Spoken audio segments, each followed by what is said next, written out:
আসসালামু আলাইকুম। আমি নুসরাত। আমার বয়স হচ্ছে 21 বছর। আমি গাজীপুরে আমার বাড়ি, স্থানীয় আমরা এখানকার। আমার ফ্যামিলিটা অনেক ধার্মিক একটা ফ্যামিলি।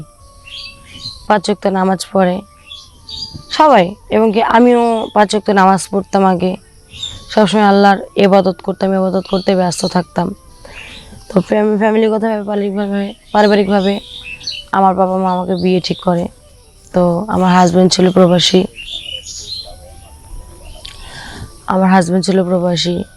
তো সে বলে 6 মাসের জন্য আসে বাংলাদেশে। আসার পর মেয়ে খুঁজতে খুঁজতে হঠাৎ আমার সাথে বিয়ে ঠিক করার কি জানি একটা প্রবলেম হয়েছে, তার বিজনেস নিয়ে সে চলে যাওয়ার সিদ্ধান্ত নেয়। তো 10 দিনের মধ্যে সে আমাকে বিয়ের যে একটা আমাকে বুঝাই দেয়। কিন্তু সব কথা তো মুখে বলা যায় না, কিছু কিছু কথা ভাই বুঝে নিতে হয়। তো দেখা যায় যে স্বামী চলে যাওয়ার পরে আমি নিজেকে কন্ট্রোল করতে পারতাম না। অনেকভাবে করতাম, অনেকভাবে চেষ্টা করতাম, দেখতেছি সেগুলো দিয়ে আর ভালো লাগে না। তারপরও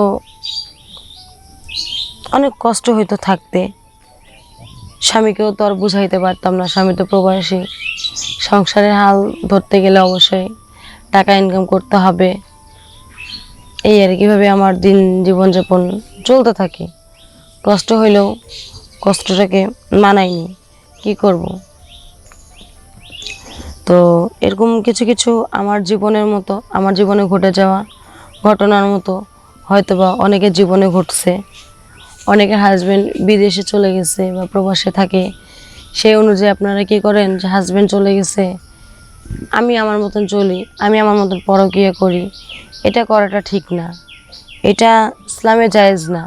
কারণ তুমি একজনের স্ত্রী, তুমি কিসের জন্য তোমার শারীরিক চাহিদার জন্য তুমি আরেক জায়গায় আরেক পরপুরুষকে কাছে যাবা। তুমি এরকমই কিছু কিছু প্রবাসী আপুদের ভাইদের বউয়েরদের জন্য বলতেছি, তোমরা আজ যাই করো, তোমাদের ওই 2-4-5 মিনিট শান্তির জন্য নিজের ইজ্জত সম্মান কাউকে বিলাই দিও না। হ্যাঁ, বিকল্প পদ্ধতি আছে, বিকল্প পদ্ধতি ইউজ করবা। কত রকমের কত কি তো বাংলাদেশে, এখন তো বাংলাদেশ তো আর নাই। এখন ইয়াং জেনারেশন, সব কিছু ডিজিটাল। চায়না থেকেও অনেক কিছু ইনপুট হচ্ছে, আস্তে আস্তে যাচ্ছে। তাহলে কেন আমরা থেমে থাকবো? কেন আজকে 2-4 মিনিটের শান্তির জন্য আমরা আরেক জায়গায় চেষ্টা করব? এটা ঠিক না। দেখো, তোমার হাজব্যান্ড তোমাকে বিশ্বাস করে বাংলাদেশে থুয়ে যায়, অনেক তারা কষ্ট করে, সেই বিশ্বাসটা তোমরা ভাঙো না। তো বোনেরা, তোমাদের উদ্দেশ্যে একটা কথা বলতে চাই। হয়তোবা দেখা গেছে যে আমার জীবনে যে ঘটনাটা ঘটছে, হয়তোবা তোমাদেরও সেম হয়েছে বা তোমরা করো। এটা ঠিক না। স্বামীর বিশ্বাস অর্জন করবা, স্বামীকে ভালো রাখবা। বিভিন্ন রকম পদ্ধতি আছে, বিভিন্ন রকম আছে। চায়না থেকে অনেক কিছু, চায়না তো বাংলাদেশে থেমে নেই। বাংলাদেশের চারোপাশ থেকে অবশ্যই হেল্প করতেছে। তাহলে এখানের মধ্যে আমরা কেন ওই 2-4 মিনিটের শান্তির জন্য, 2-4 মিনিটের চাহিদার জন্য আমরা আরেকজনের কাছে যাব? আমরা নিজেরা ঘরে চেষ্টা করি। এখানে স্বামীর সংসারও নষ্ট হয়। এক পর্যায়ে দেখা যায় যে তুমি স্বামীর সংসার হারাইলা, বাপ মাও হারাইলা, সব কিছুই হারাইলা। সব কিছু হারাই তুমি নিঃস্ব হয়ে গেলা। লাস্ট পর্যন্ত দেখবা একটা ছেলে, আরেকটা কথা বলি, একটা বিবাহিত মেয়েকে কখনো একটা অবিবাহিত পুরুষ ভালোবাসতে পারে না।